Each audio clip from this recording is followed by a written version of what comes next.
and you regret having participated in this conference. Uganda is a very beautiful country, and I know that there's no other country on planet Earth like Uganda. So you have a chance to come and engage and visit Uganda. You have a chance to come and interact with the top brains from Ugandan universities, such as Mbara University. And I'm sure it will be a worthwhile experience for you as we run through this 9th AFREhealth conference. I, for one, I'll be there, and my heart is very excited. I look forward to being part of this historical AFREhealth conference that has not been held anywhere. I welcome you. Succeed we must. Sibumbe, Africa, Sibumbe. Sibumbe, Africa, Sibumbe. I'm the past president of the African Forum for Research and Education in Health. We've been holding our conferences every year for the past 9 years, and this year we are delighted to welcome you to Uganda for our 9th conference. It's going to be a wonderful conference. We are going to talk about moving from impact to resilient health systems. We would like you to be there. We are so grateful that we are given this opportunity as Ugandans to host this important conference. It is an interprofessional, interdisciplinary conference, and would like everybody who is involved in health professions, education, in research, in offering service to be there. We want to improve the health outcomes of our population in our region, Africa. But we also invite our colleagues from all over the world to join us as we discuss these very important topics. And lastly, we would like to inform you that Uganda is safe. There's been an Ebola scare, but we would like you to know that everything is okay. You will be protected. You will be fine. We are here in Uganda working and making sure that we all enjoy this conference. You will be safe. And there are many things that you enjoy apart from the conference. Uganda is a beautiful country. Please prepare to spend a day or two extra to see the beauty of Uganda. We have plenty of water, lakes, we have many animals that you can see. We have Makshoni Falls, which is a beautiful falls that is within 3 hours from Kampala. So be prepared not only to enjoy the conference, but to enjoy the wildlife, the beautiful country, Uganda. Africa.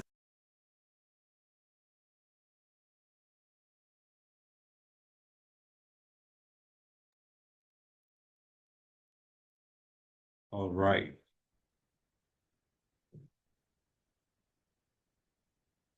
All right. So good afternoon and good evening, and a very warm welcome to you all, wherever in the world you're joining us from. My name is Roger Lawrence. I work with AFREhealth, and I'll be your moderator for today's joint webinar, which is hosted by AFREhealth in partnership with University of California, San Francisco's, that is UCSF STRIPE HIV program. So as you settle in, please do introduce yourself in the chat. Let us know your name and the country you are joining us from. It's always a delight to see how far these communities, these webinars reach. So we'll be happy if you put in your country and your name, where you're coming from.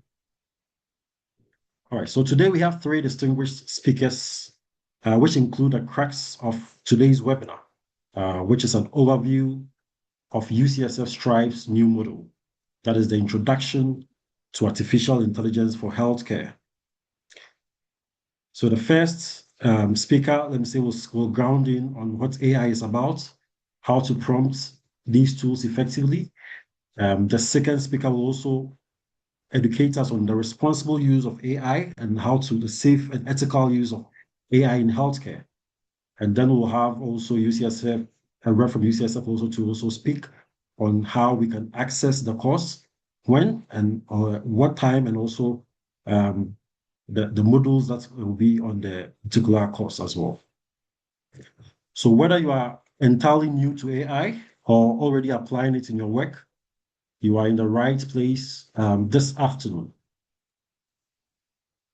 So before I introduce the speakers, a few housekeeping announcements, let me say. So this is a webinar feature, so automatically all participants will have their microphones muted throughout the presentations. We'll open the floor for questions after all three speakers are done. And then during the Q&A, what we'll encourage you to do is that you can raise your hand using the hand raising feature on your Zoom platform. If you do not want to talk to, you can also type in your questions in the chat box, and I'll read it for the presenters to also respond to you on. Okay, so that being said, we are on top of the hour, and let me introduce our first speaker. So our first speaker is the Dean of the School of Engineering Technology at Mulungushi University, Zambia, and an artificial intelligence specialist affiliated with AFREhealth. He lectures in artificial intelligence, AI in medicine, Internet of Things, cloud computing, and supervises postgraduates and undergraduate research. He has published on AI-enabled early warning systems, digital platforms, and intelligence monitoring technologies.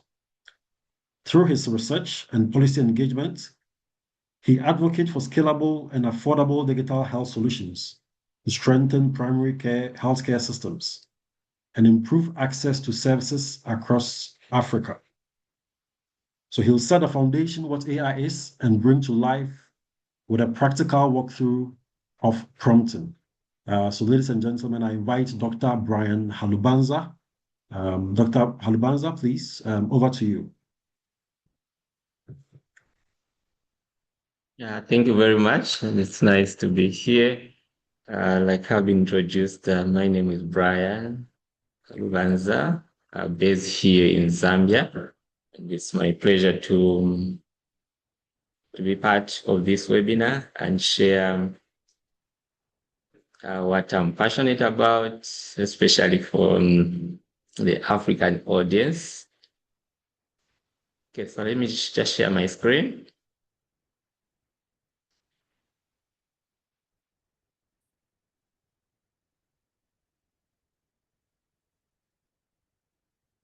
Okay, so I'll be talking about AI in okay, I need to get slow. Let me just do this.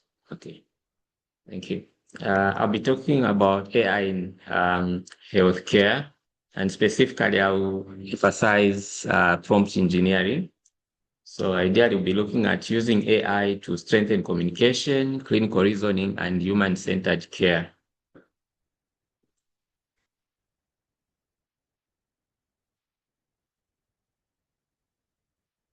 Okay, so to start with, I've got a brief definition of what artificial intelligence is. I think this is a word now that has become so common, and almost everyone is just talking about artificial intelligence and how that is advancing at a fast pace. So artificial intelligence refers to machine-based systems that perform cognitive tasks like learning, reasoning, and problem solving. So we're talking about a machine that is able to do much of the tasks that we do as humans. So the examples include, we've got what we call machine learning, where the machine has to learn from the data that it has been given and be able to predict and make other decisions. We have natural language processing that enable the machine to understand more of our languages, our semantics in the languages, and so on. Data mining, predictive analytics, and so on. So AI is now evolving from just automation to augmentation. So quite interesting part of this artificial intelligence is what we call generative AI. So the AI itself has been around for quite some time, but because it wasn't so much accessible even to the ordinary people who are not into technology and so on, it wasn't heard of. So from 1950 when it started, stopped a bit along the way until now, up to the time now we have what is called generative AI. So generative AI is one that actually has made even quite a lot of impact in the manner that we do things. So generative AI refers to artificial intelligence application that is able to generate new content. And this new content can also be from text to images based on the data that they've been trained on. So even most of the images are going to see my slides are not true images, they are generated by the same generative AI. So in terms of its application, the first one is healthcare. I think you've noticed that almost in every healthcare facility that you go to, find someone at least has got an AI tool that they are using to help them diagnose or just make informed decisions. So in other areas, they're using it for content creation, imagine for student doctors learning. So those health professionals are using AI to create the learning materials. It's being used to create art, music, and natural language generation.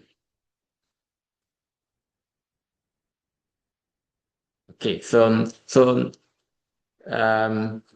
when you talk about the goal in our case, especially when it comes to the use of artificial intelligence, the goal is better judgment, not merely better text. So, because I'll talk more about how AI is influencing the health profession. So, AI is now able to help doctors or nurses or just in general other health professionals in the sense that it helps to prepare patient-friendly explanations. It's able to identify questions worth asking, then also it's able to organize supplied clinical information, prepare, teach back and follow-up prompts. But the professional remains responsible. I think this is something that we emphasize so much. So as a professional, despite all the good things that the AI have brought in, the professional remains responsible for listening, examination, more important, empathy, patient safety as well, confidentiality, evidence checking, and the final clinical decision. So what we are saying here is that AI may inform the conversation, but care must remain with humans. I always refer to one of the motto from one of the NGOs where I'm a founding member, where we always say, where the motto is stay human. So amidst all these machine interaction, we always want to make sure that the human remains in charge. So prompt engineering, like I indicated, is something that is worth looking at. Research has shown that most of the people who are using these AI tools have never been taught in a formal way, and most of them have learned through trial and error. But the most important aspect for health professionals is to learn what prompt engineering is. Prompt engineering is basically the process of designing and refining the input prompts that you give to AI models so that it can generate the desired results. It's a critical skill that requires creativity, technical skill. The technical skill, we can replace it with your domain knowledge as well as the ethical consideration. We have what we call 4 prompt elements that make professional intent visible. So the first thing that you need to do whenever you have access to a tool that could help you to make decisions in various ways is first to understand these 4 elements. So the first one is a role. You need to specify the role. And an example that we can give is every time I go to my AI tool, I start with the role. I would ask, act as an expert in the subject area, maybe with so many years of experience, maybe in academia and industry. Then from there, then that's when I go to my task. Actually, what I'm trying to do is this. Then also I give what is called a context. Context in this case, you can add maybe patient details. So, okay, I was attended to this patient when they came in, the temperature was like this, blood pressure was like this, to provide all that, the age group and so on, even just the region where you are. Sometimes I always tell people that if you forget your country, please just indicate that I'm in Africa. Then the AI is going to give you the output that relates to where you are and the context that you have given. Then you can also indicate the output. You specify the format and so on that you'd want to come out from there. We'll be able to practice. It'll be just on one prompt so that we understand what we are talking about. But ideally, this is very important if you are going to use the AI. Why do we talk about prompt engineering? Because the AI have been trained on so much, a vast amount of data. You've been hearing about large language models. So those large language models have been trained on large amount of data. So for it to give you the specific information that you need to follow these 4 prompt elements. If you don't do that, it's going to give you just information that is not more specific. For example, a vague request invites assumption. This is what I'm basically talking about. So you can have this vague prompt: explain sepsis to my patient. And what does the AI do? Who within the AI, the large language models responding, is going to explain to you? Remember, within the same large language models, there's quite a lot of data that it has been trained on. Sometimes it's the data that those who are not medical professionals or health professionals, that the data that they've written maybe on Facebook, because of it, depending on how they feel, they just write something. And who knows, the AI may get that as a gospel truth. And the next time a medical doctor, so a health professional in this case, accesses it, it is going to explain very different, in a different way.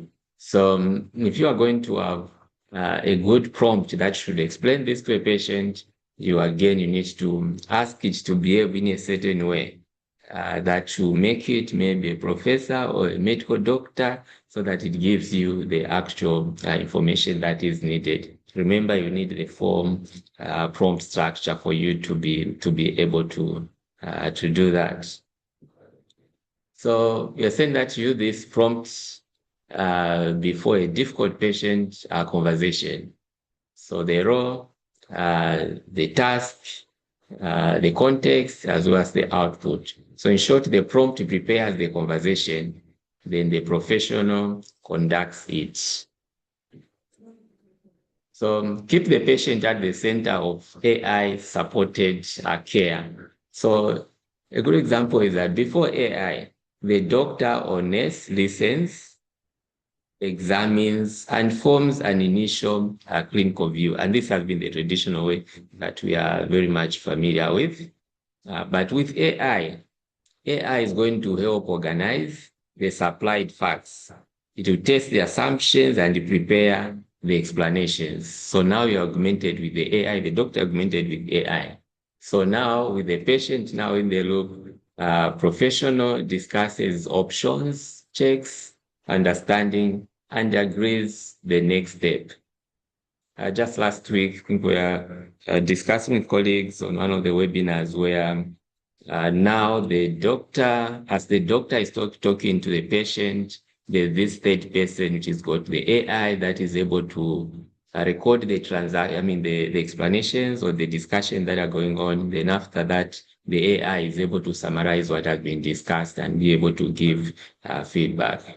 So what we're saying that in all this, the patient is a partner and not an input field. So doctor and nurse prompts serve different patient needs. I think this again goes back to the prompt. If the doctor is prompting, probably it will be different from when the nurse is prompting. Maybe the doctor will use AI to challenge diagnostic assumptions, maybe prepare options and translate evidence into a shared discussion conversation. Then the nurse maybe will prepare clear, maybe bedside explanations, maybe identify, monitoring, and escalation questions. Or maybe they might be interested in support medicines and discharge education. Okay, given this trend, the patient, these details, are there in support medication that probably could be considered. Yeah, of course, after doing that, ultimately, the human in the loop takes precedence. Then maybe they can talk about teach back checks for understanding and so on. So in short, there might be different ways of prompting different roles, but one goal, that is informed and compassionate care to the patient. So I've got an example here. So for example, I want to write a prompt that reads, help me explain hypertension to this patient. So I'll use this. So allow me just to stop sharing briefly and use this same prompt just to indicate what I'm talking about.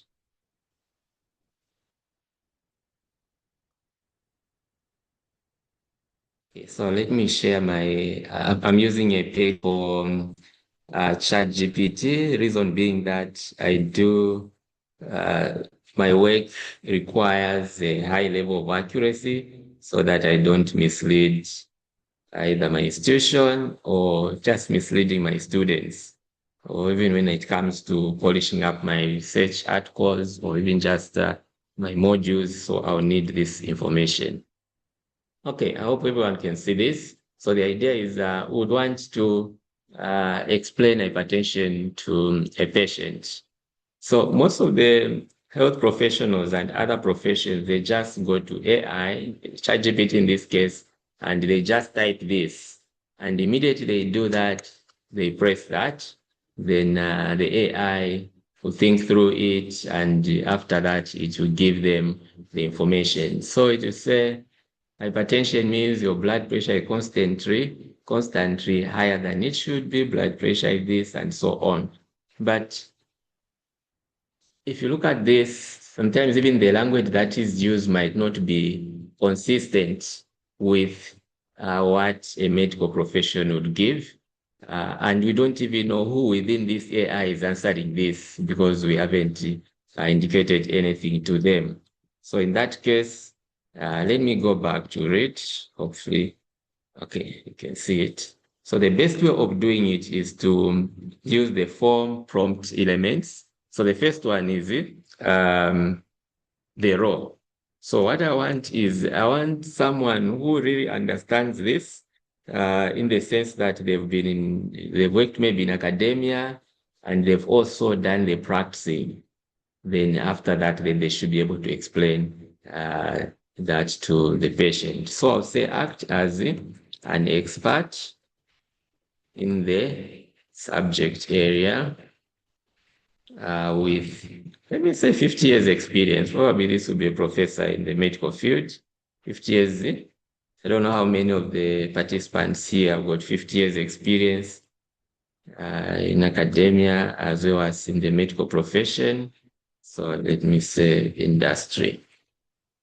Because I'm more interested in getting the best out of this.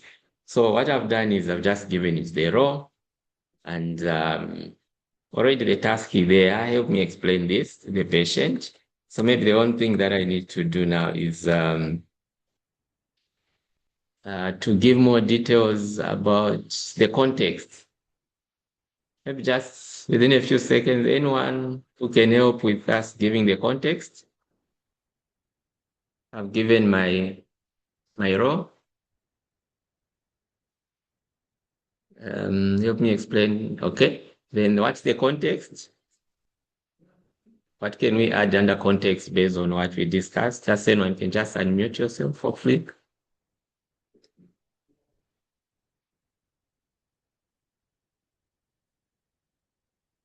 You can unmute or raise your hand and we'll unmute you.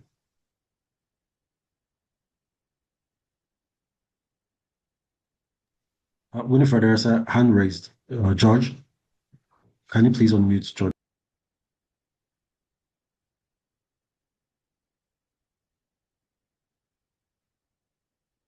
Hi, Roja. I do not see any hands up. Oh, okay. Okay, I'm allowing George to do that. That's George. Oh, yes, please. Okay. Thank you. I think in the context, I would say maybe provide more history on the patient. For example, a patient is a driver or a long distance driver, for example. Long distance driver for the last 50 years or so. Okay, 50 is really major. 15 years is okay. Yeah. All right. Okay, thank you very much. I do appreciate. Yes, so if you have more information, we can actually add as much as possible. So once we do this, then you remember, said if we forget the country where we are coming from, we can indicate Africa. So now let's indicate Uganda. Yes. So you notice that in my role, I haven't indicated that I act as an expert in the maybe hypertension or any other term that relates to hypertension. So you can actually protect yourself by let the AI come up, replace the subject area based on the task that you have offered. So all I do, like for all my prompts, if you're going to look at my prompts, I just act as an expert in the subject area with so many years experience in academia and the experience in academia and industry. So then what it's going to do is the AI is going to replace the subject area based on the task that I give it. The reason being that sometimes as humans, we are limited on the expertise, the actual expertise that is needed to explain this. So having done that, then now we can allow the AI to be able to do that. So sometimes, so what I'm trying to say, instead of you writing act as a gynecologist or act as this and so on, okay, so now it's even the way that it starts is different.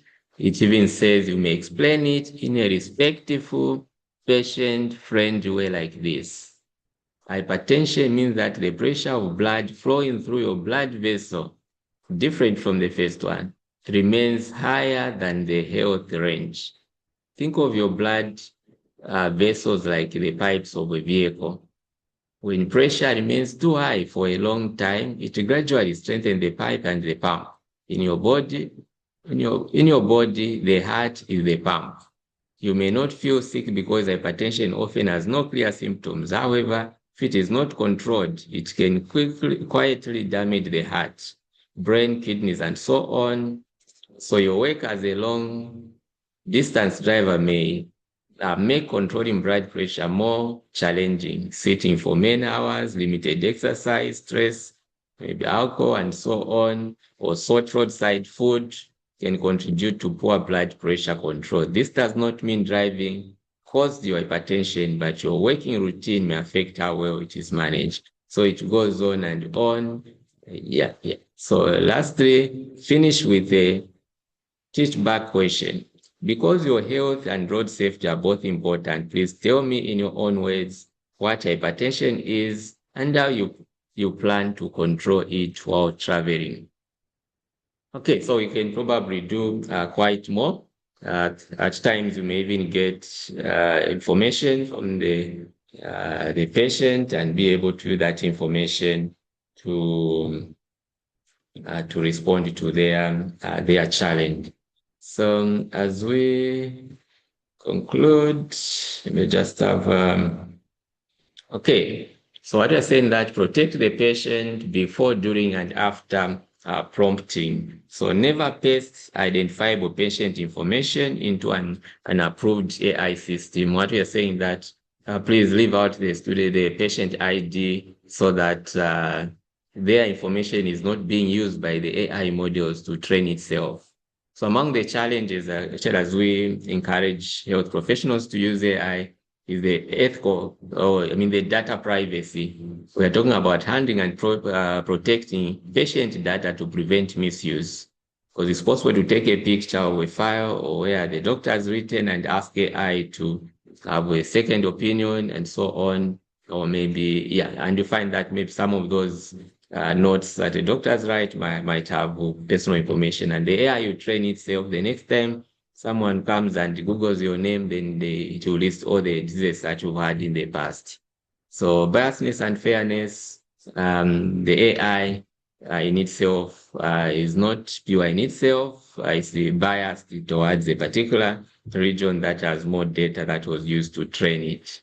So the challenge that you may face now in the health profession with the technology dependence, how do we balance technology use without diminishing the role of health professionals? Also, the ethical use of AI, preventing cheating and enhancing patients' confidentiality. Okay, so the final question is that did AI strengthen understanding without weakening trust, judgment, or patient voice? This is basically what we'll be looking at. So in short, you choose a low-risk communication task, write the raw task content and output, which is prompt engineering, always verify, personalize, converse, and document before asking even the final question here. So thank you very much, and here. Thank you very much, Dr. Brian, for such an excellent presentation. The webinar is being recorded, so it will still be placed on our websites after the session. Hopefully by tomorrow morning, it will be on our website as well. All right, so let me introduce our next speaker. All right, so our second speaker is a Mozambican physician researcher and medical education specialist based in Maputo, with over 19 years experience in health systems and AI governance in African health professions education. She's founder of Catalyst, Pesuga Inuvacao, and LDA as president of Mozambique's National Council for Medical Education. She's an AFREhealth collaborator. And then she will also be taking us through the ethical use and the responsible use of AI in terms of supporting clinical decisions as well. So, ladies and gentlemen, the next speaker is Dr. Beatrice Chongo. Over to you, Dr. Beatrice. Thank you so much, Roger, for this introduction. Thank you so much. I don't know if you can hear me, everyone, and see me. We can hear you and see you. Go ahead. Thank you so much. Thank you so much. So I'm going to talk about responsible AI in African healthcare, as mentioned earlier. So, AI tools are being adopted everywhere and faster than we think. And so there are very kinds of AI. Our previous speaker, Dr. Brian, elucidated that very, very well.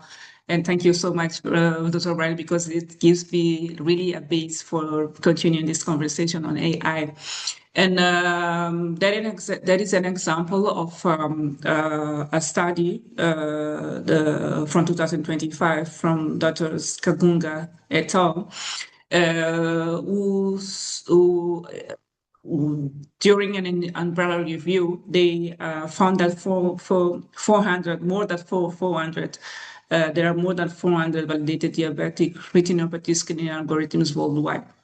So this is only for diabetic retinopathy, so more than 400 worldwide, but unfortunately, 0 were developed or implemented in Africa. So we are importing, tools, and as this is something that's been happening for so many years, not only the diagnosis tools, but also medication and research and things like that.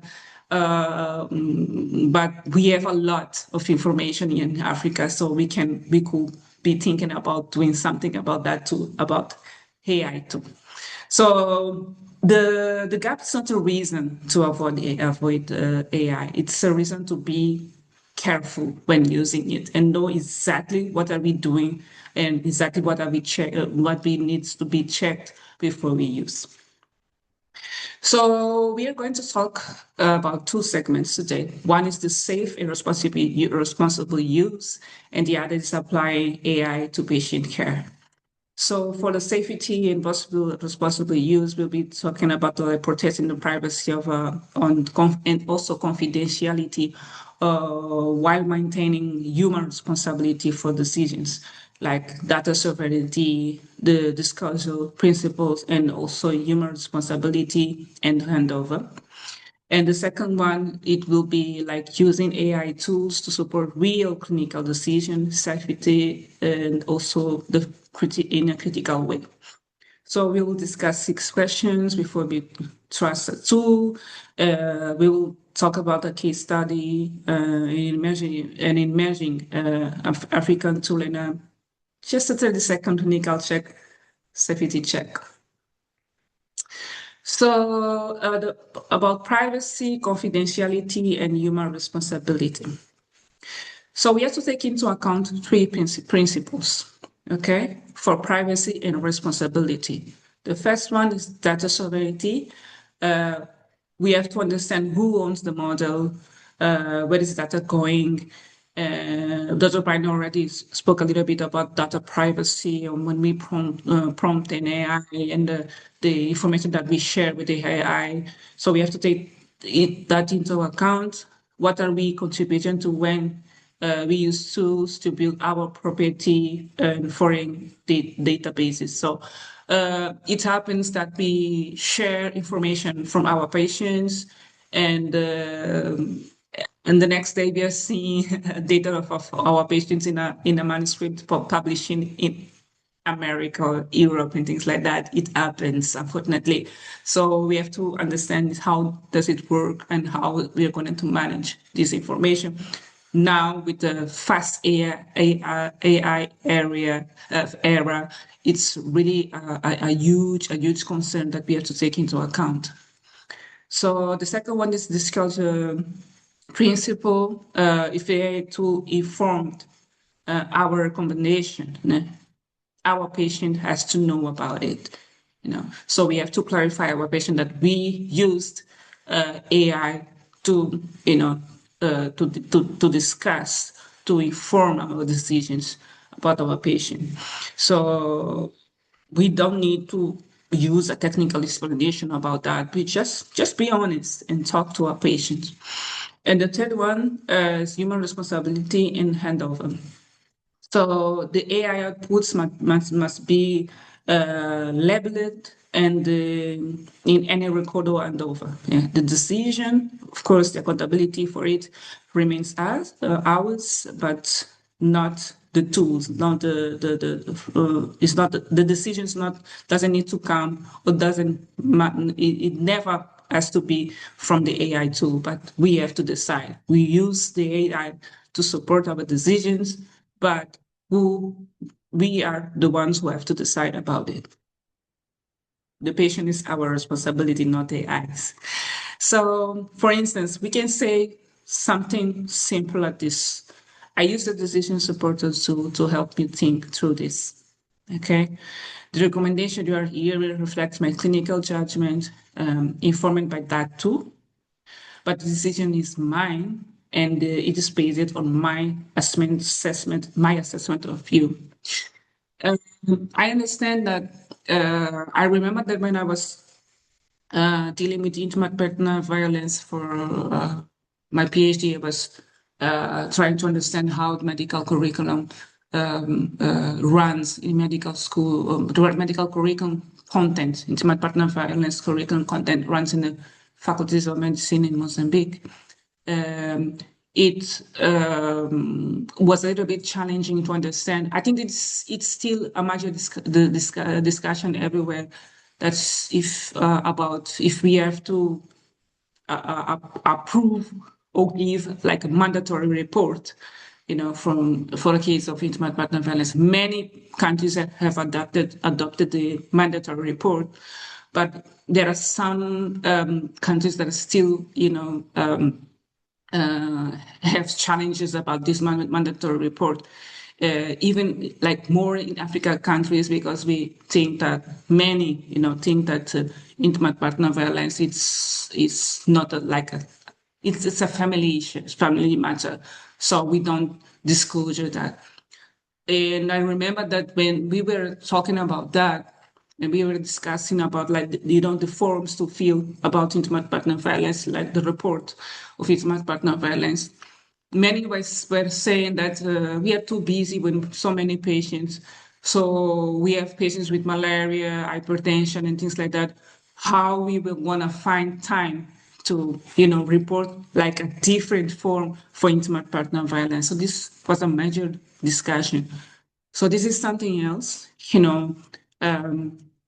we can have, for instance, AI. It's faster with AI. We can report, it's like introducing all data in AI. And we even now, we don't need to input the data. Okay, we don't need to type it. We just speak to the AI, and then we have all the transcripts of that we'll be discussing.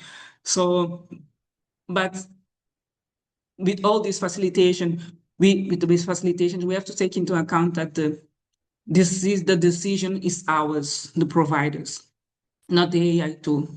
It's fast, it's sometimes accurate, but we have to double check, as Dr. Bryden very well said previous. So we have to disclosure that the decision is mine. I use the tool to support me, but decision is mine. Okay. So applying AI to patient care and clinical decisions, that's the second topic. So we have to think about like 5. So I just summarized in 6 questions. Okay. So 6 questions before you trust an AI tool. The first one, the evidence. Is there independent peer-reviewed validation? Because we know from the medical field and health professionals feel that evidence is everything, and evidence must come from one at least 2 peer reviews. As we said, like at least 2 people have to read, to understand, and have to come into an agreement. But for AI tools, for me, it's more than 2. It should be like more than 2 to understand exactly what's the evidence. The evidence, is this independent peer review? Because we also know that we have sponsorships for AI like every day, and who said that this is based on evidence? Which evidence? From whom? Okay. And then intended use, is it being used for what it was built for? Okay. Privacy, is there a public data handling policy? Okay, so it should be transparent. It should be transparent. Every one of us have to have access of that information. Okay. Regulation, is it cleared by a recognized regulator? Okay. So who approved this tool, to be used in the market, to be used in a specific context, etc. So of course, local context, because AI tools are trained with data, and we know in healthcare, data is really important to take decisions, to produce medicines, to produce tools, how we measure that, things like that, the parameters of human body and things like that. So it can change from country to country. It can change from region to region. So we have to have all this into account, So was it built for the tested or tested in this population that we are using the tool? Okay. And also the human oversight. Okay, does it preserve the clinical review? Okay, so if we are using the tool, okay, can we have a chance to have a human eye on that? Can we follow this AI? Can we follow the tool, step by step to see how they came in that conclusion, and things like that. So those are the 6 questions that we have to take into account. So I'll give you a case study. That's an AI named Moremi AI. That's from the Mino Health AI Labs from Ghana. So it's an emerging African-built healthcare AI tool, not clinically validated standard of care. Okay, so we have the 6 questions. Okay, what's the evidence? It was one vendor preprint from 2022 from different product line, not peer-reviewed. Okay. Intended use, built for decision support and the documentation. No, for instance, for HIV specific evidence was found. Okay. So it was for decision support and documentation. Okay. Privacy, no public data handling policy located. Okay. This is from the until the day I was searching for that information. Okay. Maybe it's updated. I don't know. Regulation, no regulatory declarants found publicly, and it was based on local context, built from a Ghanaian team for African clinical settings and a genuine strength. Okay, and human oversight, not established either way from public sources. So, from our six questions, from our 6 questions, only one was passed. So, are we using it or not? And using for what? For decision support and documentation, or HIV specific evidence? So we have to think about only just one question. Okay, was correct just for one. So we have 1 out of 6 months. So before we act on an AI recommendation, we have to ask this. Was this tool validated in a population like mine? So if you don't like to use the 6 questions that I mentioned before, so we have 3. It's a fast check. Was this tool validated in a population like mine? Okay. If you don't know, treat the output as a prompt for a clinical thinking. Okay, not a recommendation to follow. So we will think about it. So you have the response. Okay. And then you will decide. For instance, that case of hypertension from Dr. Brian, you can have it, the results, and then you will decide, what you're going to say to your patient. Number 2, does the output match what I'm seeing clinically? This is something like obvious. Okay, AI tools can be confidentially wrong. If the output surprises you, investigate. Don't defect. Number 3, will I be comfortable explaining this to my patient and a colleague? Okay, so this is like a conscious talking to you. Okay, if not, because you can't explain the tools basis, reconsider before acting. Only these 3 questions instead of that 6. Okay, if you want. I'm almost coming to an end. So I would like to invite you all to like a homework for this week. Pick one AI tool, okay, you're already using, or something new, okay, that you've been introduced to your facility or your colleague introduced you, okay, and find out where was it trained, okay, what population was it validated on? So those 2 questions, like from 6, I went to 3. Now I'm just giving you to think about them this week. Okay. So that question alone will really, really, really tell you more about how to use AI responsibly. Thank you. Thank you very much, Dr. Beatrice, for the wonderful presentation. Before I introduce the next speaker, I would like to also do a little advertisement for our 9th upcoming conference. Those who joined earlier, you saw I was sharing a video of our upcoming 9th conference in Kampala, Uganda. And for those who are very interested in AI, one of our sub-themes is digital transformation and artificial intelligence in health education, research, and service delivery. And I know that one of the speakers is also Dr. Brian as well. So for those especially who are very much interested in this area, you are invited to the conference. You can register on events.afrehealth.org. We'll put that in the chat box so that if you're interested, you can also register and then join us there. You can come and learn and network and also enjoy Kampala as well. All right, so thank you once again, Dr. Beatrice.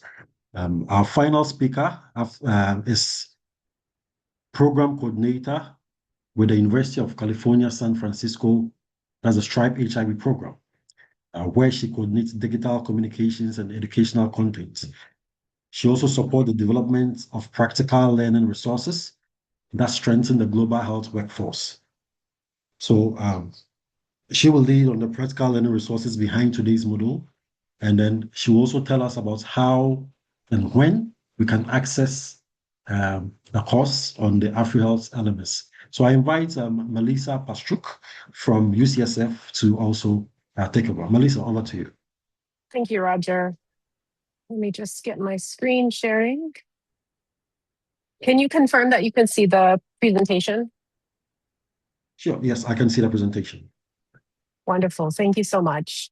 Thank you everyone for giving me the opportunity to introduce our new module to you. I am even more excited to introduce this module to you than I was before hearing Dr. Chongo and Dr. Halabanza's presentation, because the things that they taught you today, this module teaches you in a very practical, hands-on way. The skills and the knowledge and helps you develop the judgment that you need to use AI safely and responsibly in your profession. So STRIPE HIV, or Strengthening Interprofessional Education for HIV, we work to strengthen health workforce and institutional capacity through interprofessional education and quality improvement. We've developed a new self-paced module called Introduction to Artificial Intelligence in Healthcare. If you're familiar with other STRIPE modules, you'll know that this is our first training that is self-paced, meaning you won't need to attend a workshop to fully complete the training. You'll be able to complete the module on your own schedule. Introduction to Artificial Intelligence in Healthcare is for healthcare professionals who are new to using AI at work or haven't had formal training. We also know from our needs assessment that there will be many people who use AI regularly that would be interested in the information in the module. You've already heard a lot about AI today, but when you start thinking about using it in your work, practical questions will come up like, how can AI help me? How do I get better results? And how do I know if I can trust what it gives me? This module was designed to help you build those skills and answer those questions.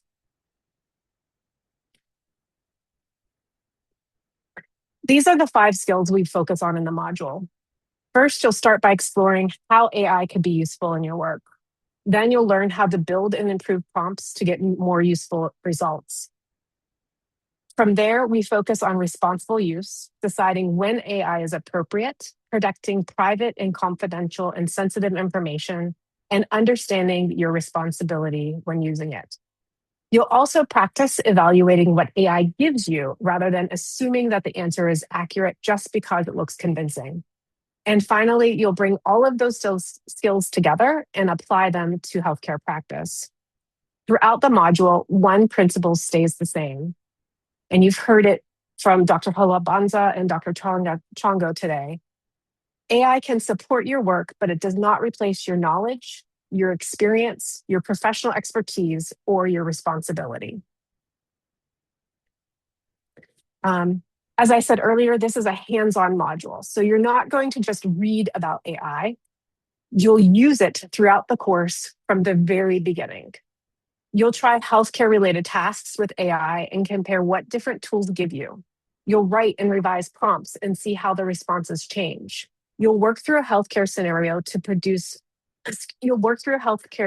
to practice deciding whether and how to use AI responsibly. You'll also investigate an AI-generated response before deciding whether to rely on it. And finally, you'll work through a patient case using AI at different stages to practice the skills you've developed. Because the module is self-paced, you can complete it over multiple sessions rather than all at once. Oh, and I wanted to mention that we've developed this module so that you can use free tools that are generally available. The module will be available at the end of August. We will ask AFREhealth to send an announcement with instructions for enrolling in the course on the AFREhealth Learning Management System. Once you've enrolled, the module is self-paced, so you'll be able to complete it over multiple sessions and work on it on your own schedule. If you want to move from learning about AI to building the skills to use it in healthcare, this module really is an opportunity to get started. We hope you'll enroll in the course. Thank you for your time. Now I'll turn us back to Roger. Thank you, Melissa. That was also a good one. Okay, all right. So, Dr. Beatrice, is your hand up? No, please, I'm sorry to interrupt. Please go ahead. Oh, okay, great. All right, Thank so you. now we've heard from the three speakers, three wonderful presentations. I myself have learned a lot today. But we want to open the floor to you, the participants. If you have any question, any clarity, you want to ask any of the speakers, please do raise your hand and then we can call you to speak. If you want to type it also in the chat box, you can also do so and I'll read it out for our speakers.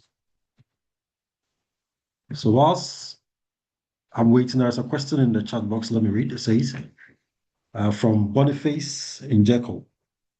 It says, most of the times we just ask questions to an AI, as ChatGPT for the answer. What are some key ingredients or promptings to be included in the questions to enable us to have good responses? I believe your question is directed to Dr. Brian in terms of the prompting. Dr. Brian, should I read it again? I think I've gotten the question. Okay. Okay. So I can go ahead and respond. Yeah, please go ahead. Yeah, please go ahead. All right. Thank you so much. I think that's a very good question. So the ultimate goal of my presentation, when I talk about prompt engineering, is as a result of the need for getting the best output from our prompts. Then among the things that I discussed is to do with certain skills that are needed if you are to get the best output. So among the things that I mentioned that, I was a little bit fast. One of them is creativity. You need to have or find a way of being so creative in the way that you ask your questions. So that's also part of the prompt engineering. So it requires a balance of creativity, then technical skill. The technical skill in this case is your domain knowledge. If you're a medical doctor, for example, then we are talking about hypertension and that's your area of expertise. So even when you ask the AI something, as a human in the loop, you are able now to tell, to think based on what it has explained, this is in line with the way I've been trained. But of course, on the other side, there's also an aspect of ethical considerations. So I'm talking about creativity, your domain knowledge, and ethical consideration, because there are times when the AI can be so confident in giving information that is not so ethical. So this is where the human comes in. I hope I've answered your question, but more important, I think always do the 4 things we agreed. Act as an expert, which means you give it a role. The next time, the next one, you indicate what you are trying to work on, then you give the task, then you give the context. Context is actually, should I say, everything? Yeah, because you really need to give as much information as possible. So if you follow that and the output, you find that you get the best out of that. We normally teach this to students, like I was teaching about 1,200 medical students. And because they don't have that domain knowledge for now, but they can depend on the prompts that they are taught to say whatever, probably at least there's a better chance that whatever AI gives will be more specific than the way it is currently for students who've never undergone this prompt engineering, or even for practicing staff. I've seen young medical doctors in the hospitals, when you go there, you ask them this, they still use their phones, tablets, and so on. But my own worry at the back of my mind is, have they been taught this prompt engineering? If not, then the AI can give wrong information, the wrong direction, and that information will be taken as gospel truth by the junior doctors, and they can actually administer or diagnose based on what the AI has said. Thank you. Thank you. So there is another question. Yeah, how about two questions? The second question goes to Dr. Beatrice. I think the person sent to me privately. So the question is, so Dr. Beatrice, this question says, what are the risks that are specific to health professions, education, or healthcare as opposed to AI use in general? Should I take it again? Or okay, right. I think I understand that. What are the risks of use of AI like wrongly for the patients? Is that the question? Did I get Yeah. it right? So the question is saying that what are the risk that are specific to health professions, educational healthcare, like those who are in the health industry and then you are using AI, what are the risks that they face as opposed to those who use it generally? So specifically for health professionals, are there any particular risk they should look out for, as opposed to Okay. those all other personnels? Yeah. Okay, so we have two kinds of risks. With the risk for the patient, okay, so it's the major risk I can say, and also the risk for the professional. Because why I'm putting this in those two sides. It's for the patient, of course. If you give the wrong diagnosis, it can be fatal. Okay, or it can also lead to like misdiagnosis and so there are very different types of AI tools for healthcare, like for diagnosis, for treatments and surgeries and things like that.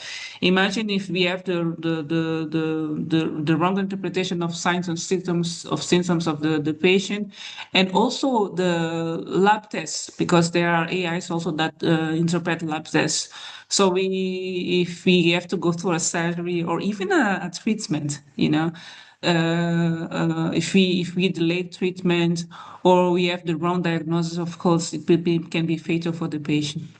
And for the healthcare professional, it is, of course, the ethical risk it can give, like it can lose the right to prescribe, to see patients and things like that.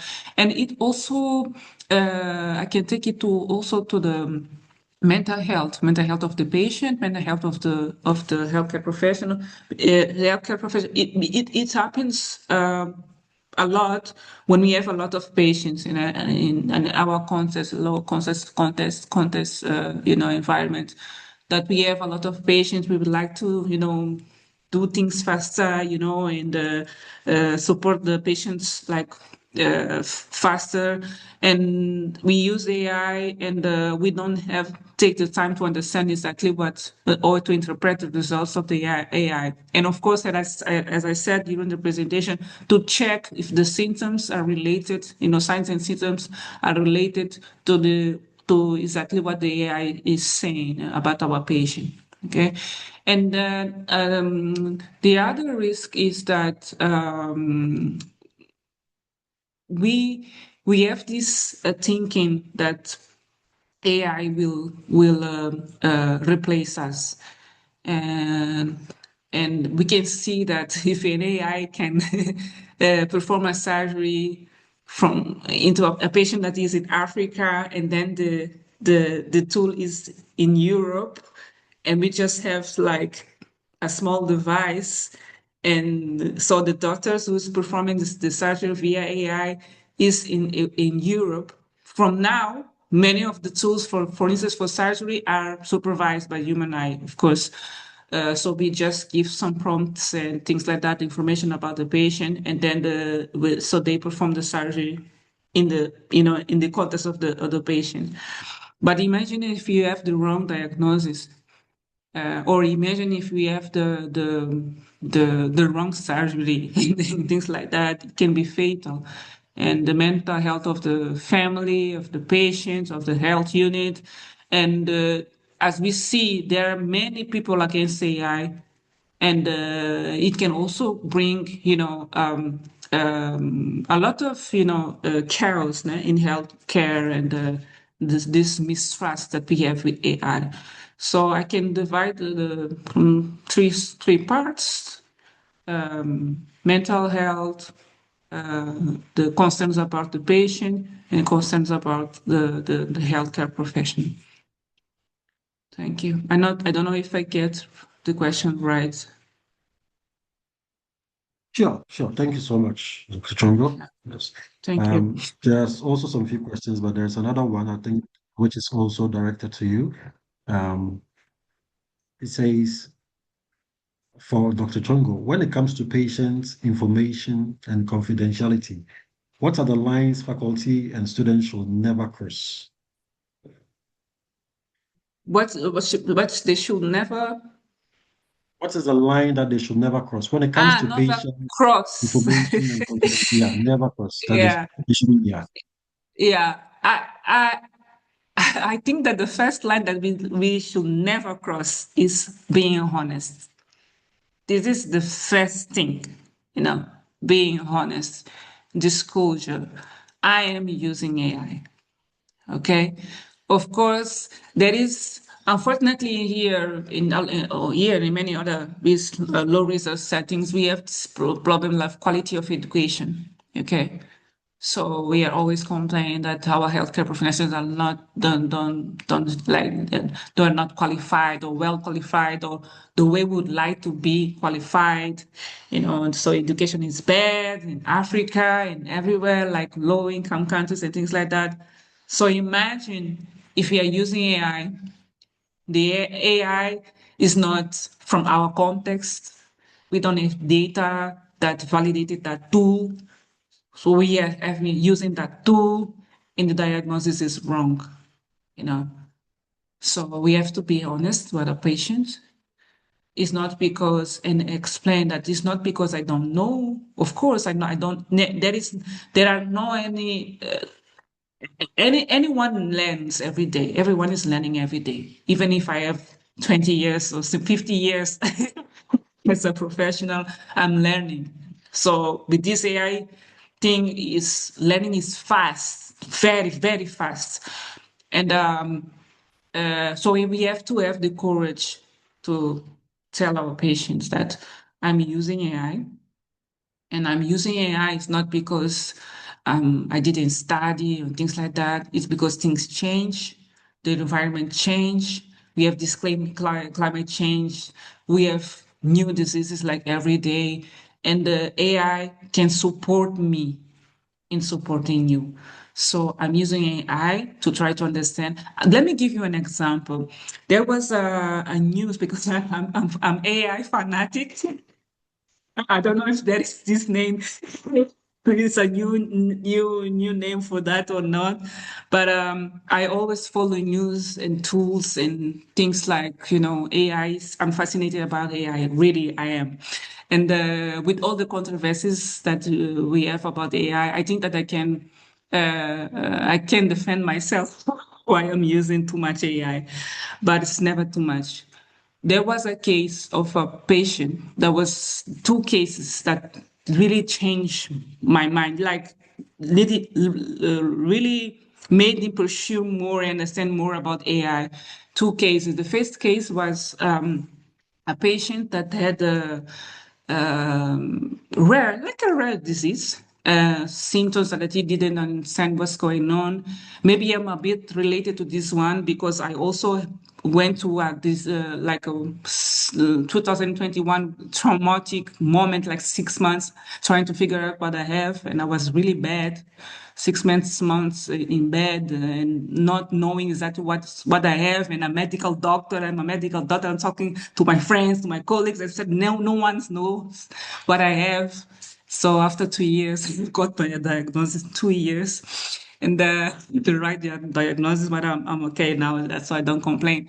And for this guy, it was the same thing, like for years, looking for a diagnosis. Like I think it was for him, it was around a year or something like that. So every time he went to the hospital, they say that you have this, take this medicine. The same thing as myself. You have this, take this. You have this, take this, but nothing. And then he decided, said, I'm done with this. So we just sit. It's a common person. It's not a medical healthcare professional, nothing like that. So just the one a person that is curious about AI, as I am. So it just sit in a computer and then look for all the information related, all the lab tests and everything, and just put in an AI. Please support me. Been through this for almost a year now. I would like to support to understand what I have. Here are my lab tests, all the reports and things like that. Please help me. And the AI gave him the right diagnosis. There was a mutation. I forgot the name. It's a rare disease that I really complex disease. I don't know, but it's something like about the mutation in his DNA. And so they found the AI found exactly like this really spots where the mutation was. So he went to the hospital and went to see his daughter and told the daughter, you know what? I know that we have been discussing about this for so many months now, but please try and check this. And it was exactly that thing, and he got the right prescription about that. One case. The other case was someone was trying to come over infertility. Okay, but they say that you cannot have children. It was a man. You cannot have children, etc. So they tried for many years, and they decided the doctor said, unfortunately, you can't. And they said no. Let us try something else. In that case was the doctor. Let us try something else. So they put all the lab tests, everything on AI, and AI just spot the right sperm at the right moment. The only one viable spermatozoid, and he got a children, a baby. So, this is what fascinates me about AI. So these are some examples that we have to be honest, and tell the patient, I'm using AI to support you. Maybe there is a dark spot that I'm not seeing. And AI was trained with data. So the advantage is that we cannot keep all data on us. We can study like for months and years and read all the types of books, but we don't have the capacity to retain all the information that AI can. So thank you. Thank you, Dr. Chongo. Yes, so being transparent and honest about it is a key. Right. So there's another question I think is open to any of the speakers. It says, will agentic AI replace jobs of those whose responsibility isn't IT related? And then he went further to explain the reason that based on agentic AI serving as a minister in Albania. Okay, I'm learning about this. It's an alarm to health workers on the nearby future. So the main question is that will agentic AI replace jobs of those whose responsibility isn't IT related? So please, any of the speakers who wants to address it can unmute. Dr. Brian, would you like to take it? Yes, Roger. Thank you very much. I think the question is about agentic AI and the assurance of jobs and so.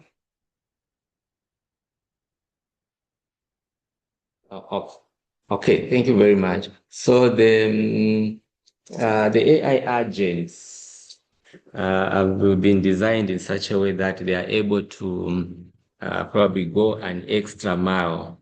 What that means is imagine maybe going to ChatGPT, then I ask maybe to find maybe the AI agent is for the bank.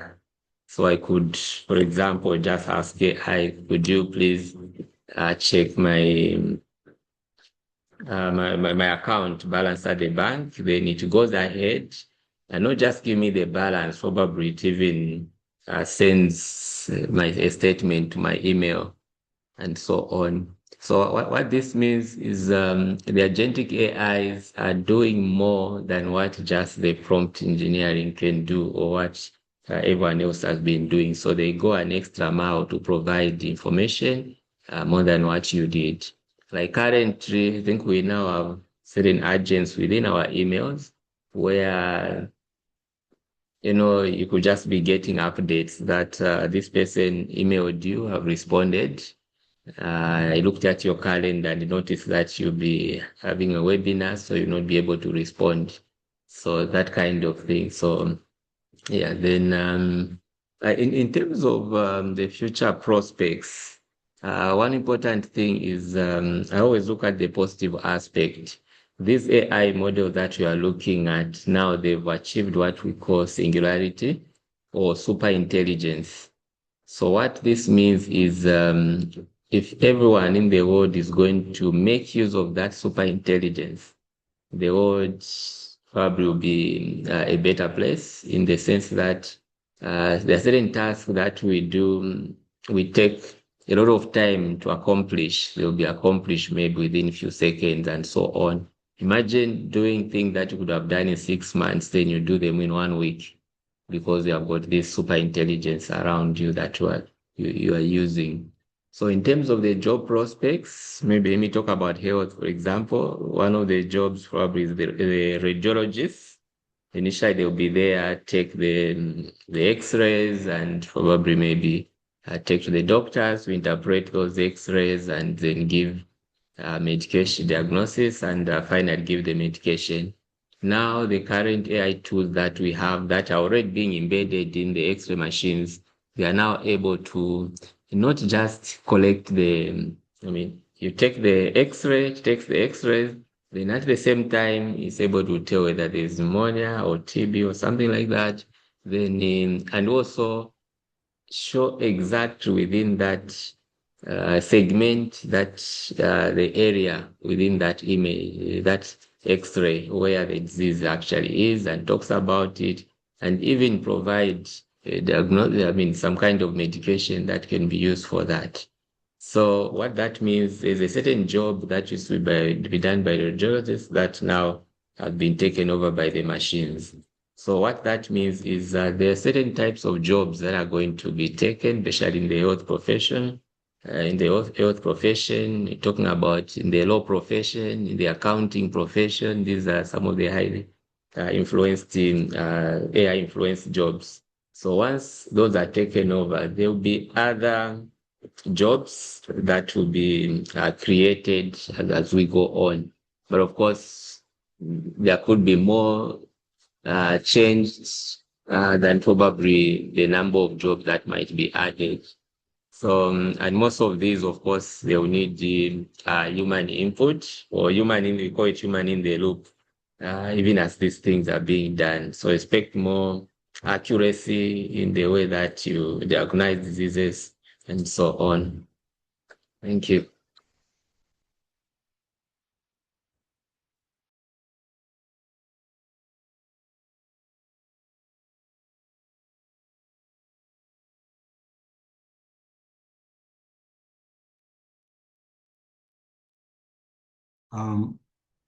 Sorry, my line went off. Dr. Brian, are you done? Can I proceed with the next question? Oh, yes, please. Okay, great. So there's another question that says, please, a bit of clarification. This is from Kenneth Ajiman. Says, please, a bit of clarification. Should an AI tool be used for search in multiple subject areas, or we should have different AI tools for different subject matters? So I believe, okay, over to you, Dr. Brian. That's a very good question. There are certain tools that are more narrow. We call it narrow AI. Imagine just having a tool that is specifically meant for clinicians or in the health profession, or one that is specifically meant for lawyers or meant for teachers and so on. Those are more of narrow AI. The only challenge that comes in, so for example, this is like TB. If you're going to have a tool that is going to specifically focus on that and not any other diseases, it's possible to have them, but the only challenge that comes in is there has to be a lot of updates that needs to be done. by the designers, because if in future we have new strands of TB or different type of TB, then that may not be taken, may not be noticed by the tool that probably was produced yesterday. So it's possible you have those, but there's something that I've come to realize.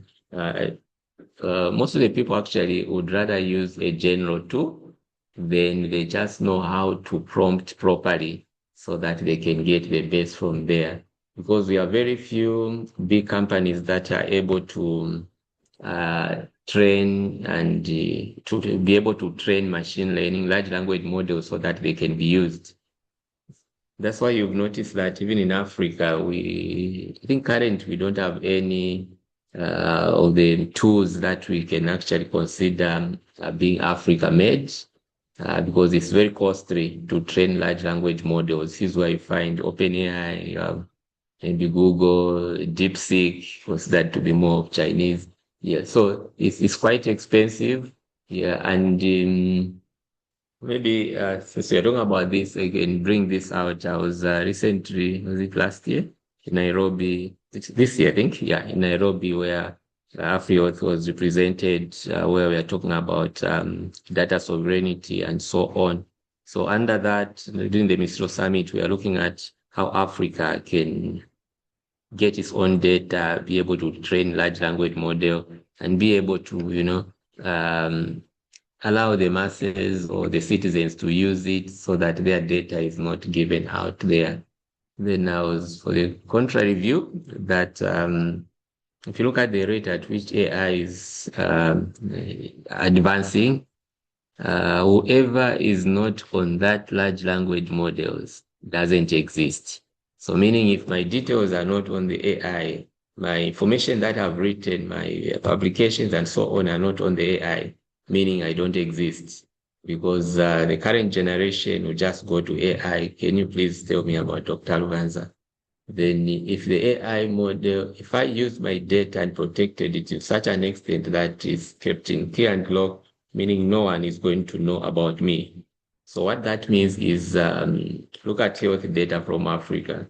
When we are not really united to even come up with a single large language model that can benefit all Africans, even before we do that, we are still protecting our data from being used to train the large language models.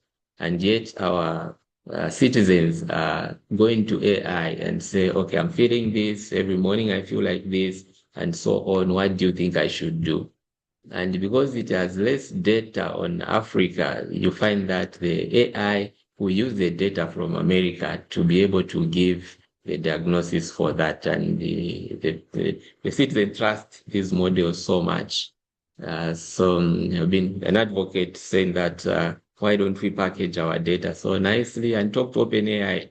This is our data, and we remove all identifiable information and allow it, consider our DNA to be among the DNAs of other countries which has been used to train their data. So to answer your question, the best is use, for now, probably the publicly available data sets or public available large language models combined with your prompt engineering skills would give you a bit of African culture related data being generated from the open source AI models.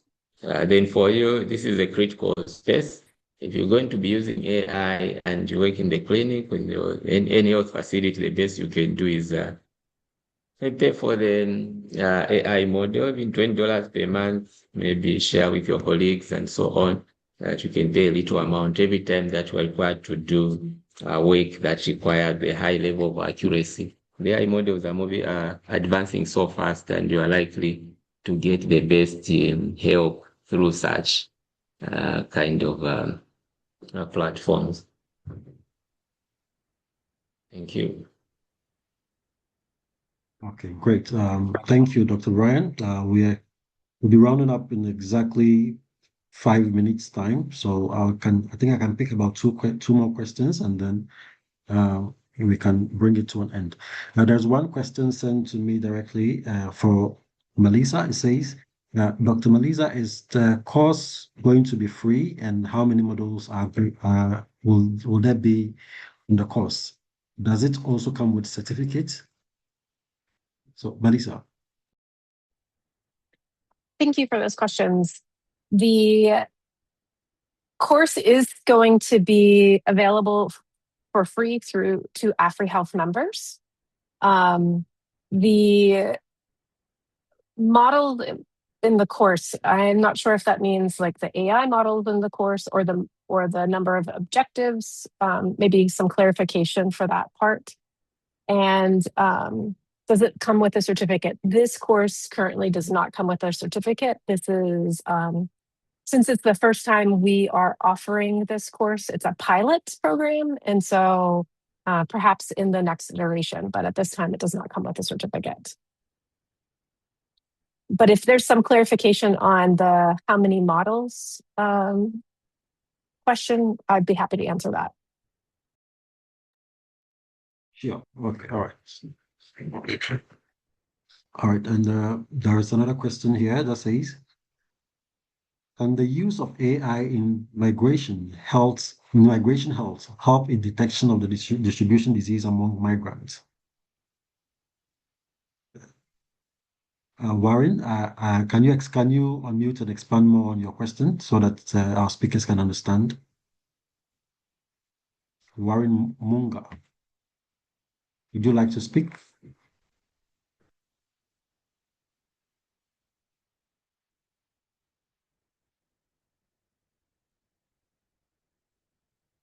Let me move to the next.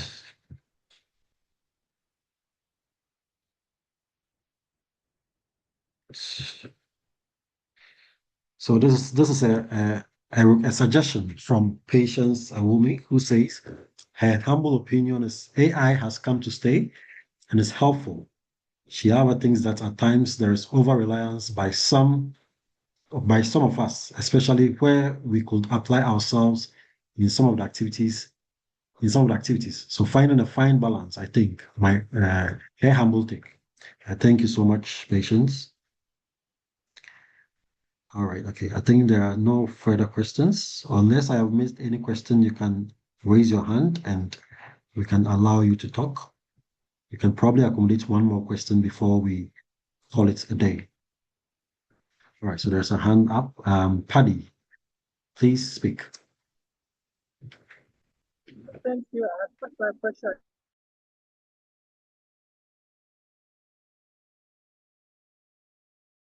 Yes, Paddy, please, you can go ahead and speak.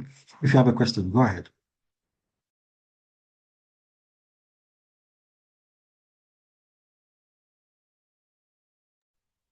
Can you hear us, Paddy?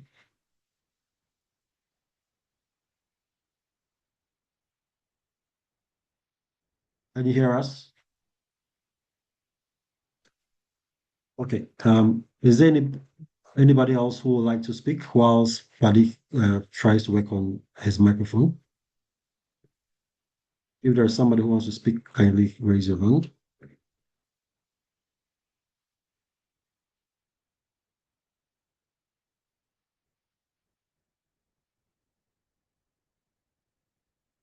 Okay, so there's a question here from Samuel. She says, please, about the program Dr. Melissa spoke about, can she reiterate again? You want Dr. Melissa to just touch on what she spoke about. Melissa, maybe you can just touch on it one more time, just briefly what you said about the course, and then probably you can run it up here. Certainly. So the course is going to be available at the end of this month, and it will be offered through the AFREhealth LMS. We will ask AFREhealth to send an email to everyone letting them know that the course is available. This course is intended for beginner users of AI, and we, based on our needs assessment, we believe that this course will also be available for people who are using it now and wants to improve their skills. In this module, you will learn how to use it in your work, prompt engineering skills, safe and responsible use and evaluation of the AI responses.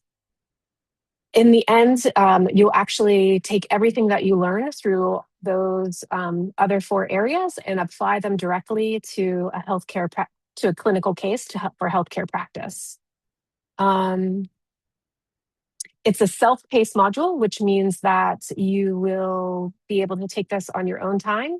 And we recommend that you break it up into smaller sections, especially if you're using free AI tools that don't have unlimited use. That way that you can have better responses. And it's also very interactive and hands-on. From the very beginning, we don't start out with giving you a bunch of lecture information. In the first activity of the module, it begins right away and starts having you use AI from the very beginning. It's very interactive, very hands-on. So we think it's a great practical experience that takes what you've heard about today from Dr. Chongo and Dr. Halabanza, and really helps you teach and refine those skills.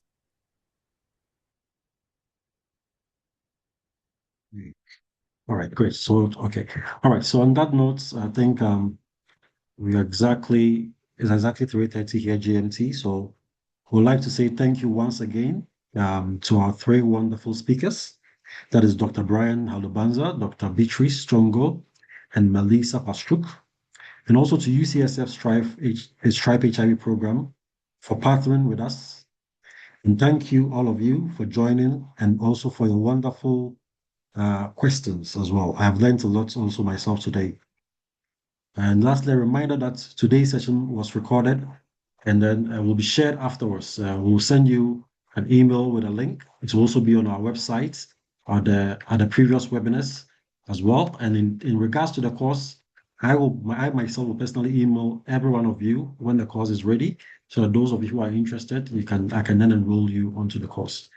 And lastly, we'd love to see many of you, in fact, almost all of you, at the 9th AFREhealth Annual Symposium in Kampala, Uganda, from the 24th to the 26th of August. If you want to register, once you land on our normal AFREhealth page, you will even see our banner boldly there, or you can visit events.afrehealth.org. It will be in the chat box, so you can click on it and then visit there. Also, my colleague Michael has also dropped in an evaluation for today's webinar. I think it will only take 5 minutes for you to complete it. We'll be happy to hear from you, and it will also inform our subsequent AI webinars as well. Until then, thank you so much. Take care and goodbye.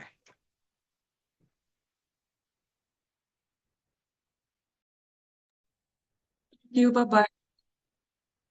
Bye.